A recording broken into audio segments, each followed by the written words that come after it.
Hello പ്രിയ സുഹൃത്തുക്കളെ, ഞാൻ ഇന്ന് കണ്ട ഒരു കാഴ്ചയാണ് ഞാൻ നിങ്ങളുടെ മുന്നിലേക്ക് അവതരിപ്പിക്കുന്നത്.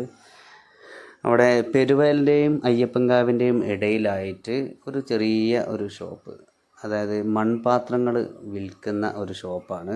അപ്പോൾ ആ ഏട്ടനെ ഞാൻ പരിചയപ്പെട്ട സമയത്ത് അദ്ദേഹം സാമ്പത്തികമായിട്ട് വളരെ പിന്നോക്കം നിൽക്കുന്ന ഒരവസ്ഥയാണ്.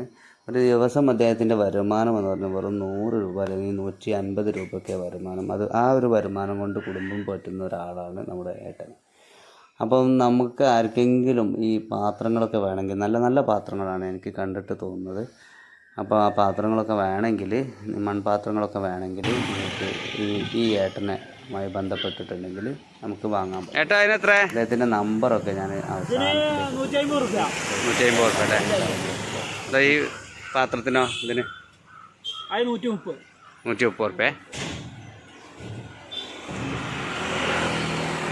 അതായി ഇതിനൊക്കെ എന്താ വില? 220 അല്ലേ?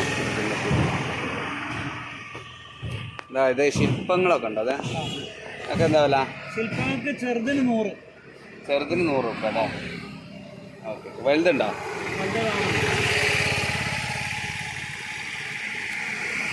ആ, ഇതിനെന്താ വില? ചെറുതിന് 100, 150.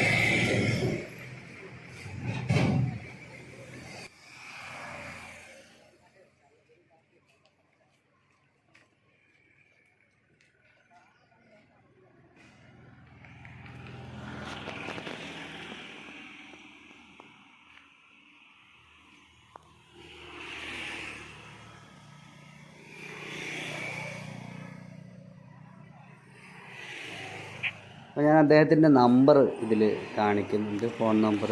ആർക്കെങ്കിലും വേണമെങ്കിൽ, പാത്രങ്ങളൊക്കെ വേണമെങ്കിൽ രണ്ട് ഉപകാരമാണ്. ഒന്ന്, അദ്ദേഹത്തിനൊരു സാമ്പത്തികമായിട്ടുള്ള സഹായമാവുകയും ചെയ്യും, നമുക്ക് പാത്രത്തിൻ്റെ ഉപയോഗം നടക്കുകയും ചെയ്യും. അപ്പോൾ ആർക്കെങ്കിലും വേണമെങ്കിൽ ഈ നമ്പറിൽ വിളിക്കുക. അല്ലെങ്കിൽ പെരുവയലിൻ്റെയും പന്തീരങ്കാവിൻ്റെയും ഇടയിലായിട്ട് നമ്മുടെ ഈ പൊൻപറകുന്ന് ആ ഭാഗത്തായിട്ടാണ് അദ്ദേഹത്തിൻ്റെ കട ഉള്ളത്. ആരെങ്കിലും വേണമെങ്കിൽ അതിൽ വിളിച്ചിട്ടോ അല്ലെങ്കിൽ അവിടെ നിർത്തിയിട്ടോ സാധനങ്ങൾ വാങ്ങാം കേട്ടോ. എന്താ പറയാ, സ്ഥലപ്പേരെന്താ പറയാ? പൊൻപറ എന്ന് പറയാ. അതായത് പെരുവയലിൻ്റെയും ചെറുപ്പൻ്റെ ഇടയിൽ, അതായത് അയ്യപ്പൻകാവ് അല്ലേ? അയ്യപ്പൻകാവ് പൊൻപറ എന്ന് പറഞ്ഞ സ്ഥലത്ത്. ഓക്കെ.